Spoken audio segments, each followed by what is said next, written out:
Сәлем достар, Казонимус арнасының ең алғашқы видеосына қош келіпсіздер. Я достар, өздеріңіз оқып видеоға кіргендей, бүгін біз осы видеода ми туралы әңгіме қозғайтын боламыз. Кез келген адамның миы 10%-ға ғана жұмыс істейді. Бұны естіп көрген шығарсыз. Я, сіздің де миыңыз 10%-ға ғана жұмыс істейді. Егер 100%-ға жұмыс істесе не болады? Барлық ақпаратты, әлемдегі барлық нәрсені білсеңіз не болады?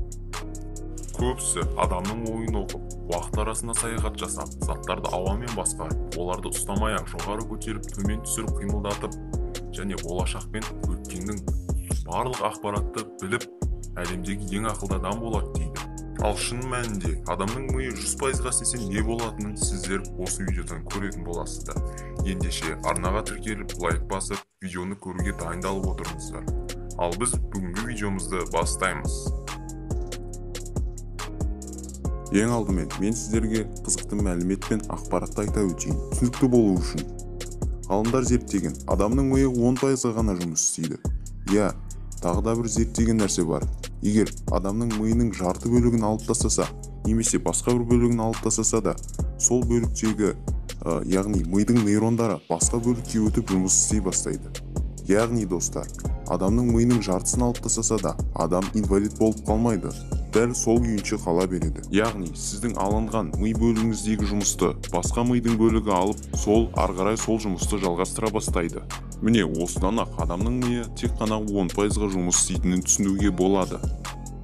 Біздің миымыздың бөліктері әртүрлі болады. Біздің жұмыс істейтін миымыздың бөлігіндегі нейрондар бөлек-бөлек орналасқан болады. Есту нейрондары, көру нейрондары, тану нейрондары, барлық нейрондар бір-бірінен бөлек орналасқан.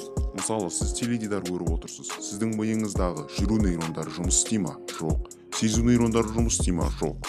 Тек соған қатысты нейрондар ғана жұмыс істейді. Және миыңыздың басқа нейрондары демалып жатқан болады. Бұл нәрсе адамның миы 10% ғана жұмыс істегендіктен. Егер адамның миы 100% істесе, ойлап қараңыз. Сіз жүріп кетіп бара жатқан кезде де сезу, ойлау, көру, тағы да басқа нейрондар барлығы бір-бірімен араласып жұмыс істейтін болады. Супер қабілеттер жайында айтатын болсақ, сіздің миыңыз 100%-ға жұмыс істесе, оған ешкім сенсе де, сенбесе де, сіз басқа адамның ойын оқи аласыз. Жаныңыздағы адамның не істейтінін де біле аласыз. Алдағы 5 минут ішінде не болатынын сіз ол уақытқа бармай біліп қоясыз. Айналаңызға қарадыңыз, бір зат тұр. Дәл сол зат қай жылы шықты, оны кім істеп шығарды, оны шығаруға қанша уақыт кетті, және сол зат туралы барлық мәліметтерді сіз бірден біліп қоясыз. Айналаңызда болып жатқан барлық заттарды сіздің миыңыз миллисекундқа жетпей бірден қабылдап алатын болады. Бірақ адамның миы 100%-ға істегенмен пайдалы нәрселеріне қарағанда зиянды нәрселері өте көп. Сіз баяғы кейпіңізден айырыласыз, баяғы адам болмай қаласыз. Ешқандай эмоциясы жоқ.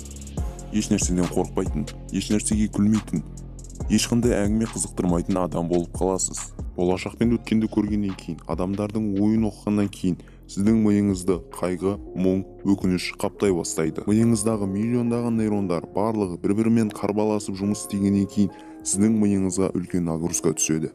Яғни, сіз қайда жүрсеңіз де, қайда барсаңыз да, не істесеңіз де, миыңыздан, ойыңыздан әртүрлі нәрселер кетпейтін болады. Кез келген нәрсені ойлап, сол нәрсемен жүретін боласыз. Сіз үшін уақыт тоқтап тұрғандай болады. Байқасаңыз, сіз өміріңізде достарыңызбен ойнап күліп әңгіме айтып жүрген кезде уақыт тез өтіп кеткендей болады. Ал сабақта отырған кезде уақытыңыз өтпей кетеді. Себебі сабақта отырған кезде адам тынбай ойланыста болады. Адамның миындағы қанша нейрондар қарбаласып жұмыс істейді. Сіз ойланып отырасыз, сондықтан да сіздің алдыңызда уақыт өте баяу өтіп жатқандай болады. Ал сіз әңгіме ортасында болсаңыз, немесе серуендеп, күліп ойнап, достарыңызбен жүрсеңіз, сіздің миыңыз көп ойланыста жұмыс істемейді. Сондықтан да уақыт тез өткендей болады. Жақсылап ойланатын болсақ, адамның миы 100%-ға жұмыс істесе, адамның миында көптеген нейрондар, миллиондаған нейрондар қарбаласып жұмыс істейді. Адам барлық уақыт ойланыста болады. Ал уақыт мүлдем өтпей жатқандай сезіледі. Өзіңіздің хоббиіңізге деген, өзіңіздің жақсы көретін істеріңізге деген, өзіңіздің жаныңыздағы жақсы көретін адамдарыңызға деген қызығушылығыңыз мүлдем жоғалады. Қысқасын айтқанда, сіз үшін өмір сүруге ешқандай мән қалмай қалады. Міне достар, видеомыз соңына да келіп қалды. Сондықтан да миымыздың 100% жұмыс істегенін армандамай ақ қояйық. Келесі кездескенше видеоны аса лайк басып тіркеліңіздер. Сау болыңыздар.